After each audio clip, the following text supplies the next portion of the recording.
কাজে নৃতাত্ত্বিক জাতিসত্তায় আমরা ৯৯% লোক বাঙালি হইলেও রাষ্ট্রীয় সত্তায় আমরা বাংলাদেশি। তো জয় বাংলা তো বাঙালি জাতীয়তাবাদের সর্বশেষ নিদর্শন।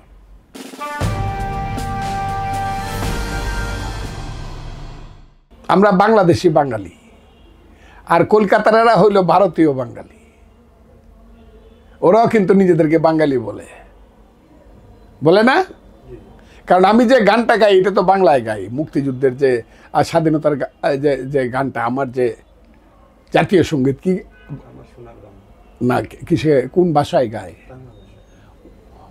ও পশ্চিমবাংলার যে বাংলার মাটি, বাংলার জল, বাংলার বায়ু, বাংলার ফল, পূর্ণ হোক পূর্ণ হোক পূর্ণ হোক। এটা কার গান জানেন? এটা মমতা ব্যানার্জির দলের জাতীয় দলীয় সঙ্গীত। তো ওরা যে এই গানটা গায় আর আমি যে গানটা গাই, দুইটা লেখককে, হ্যাঁ, রবীন্দ্রনাথ ঠাকুর। ৯৯% বাঙালি বাংলা ভাষায় কথা বলি। দেশটা স্বাধীন হয়েছে ভাষাভিত্তিক জাতীয়তাবাদের স্লোগান দিয়া।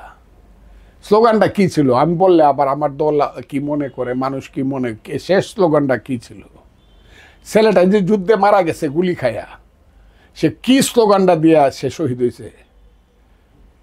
সাহস হয় না এই কথাটা বলতে? এত মিথ্যাবাদী আমরা হয়ে গেলাম জাতি হিসাবে। আজকে এই স্লোগানটা আওয়ামী লীগ দেয় বলে আমি দেই না। আওয়ামী লীগের মতো খারাপ মানুষেরা এই স্লোগানটাকে অপবিত্র করছে, চোরেরা এই স্লোগানটা দেয়, এই কারণে আমি দেই না। কিন্তু এইটাই তো সত্য। ৭১-এর স্লোগানটা মুক্তিযোদ্ধার মুখে কি স্লোগান ছিল এটা বলে না কেন? হ্যাঁ, তো জয় বাংলা তো বাঙালি জাতীয়তাবাদের সর্বশেষ নিদর্শন। এইটা তো তোমার আমার ঠিকানা, পদ্মা মেঘনা যমুনা, রক্ত সূর্য উঠেছে, বীর বাঙালি জেগেছে, এই যে তুমি কে আমি কে, এই যে স্লোগানের নির্যাসটার নাম কি? জয় বাংলা। একটা স্লোগানের মধ্যে সব বোঝা যায়। এই কারণে তো খুব গায়ে খুব জ্বালা। আমিও দেই না, কারণ যেহেতু আওয়ামী লীগেরা এটাকে নিজেদের দলের স্লোগান বানাইছে, এই কারণে আমি দেই না। আমি তো যখন আওয়ামী লীগ করতাম তখন তো দিতাম, এখন তো দেই না। আমি ২৮ বছর বা ৩০ বছর যাবত এই স্লোগান দেই না, কারণ এটা আওয়ামী লীগ নিজেদের স্লোগান বানায় ফেলছে। কিন্তু এটাই তো জাতীয় স্লোগান ছিল মুক্তিযুদ্ধের সময়। এটা যে স্বীকার করে না সে তো অসত্য কথা বলে। তো এই যে বাংলা ভাষাভাষী মানুষ, তাকে কি বলা হয়? বাঙালি।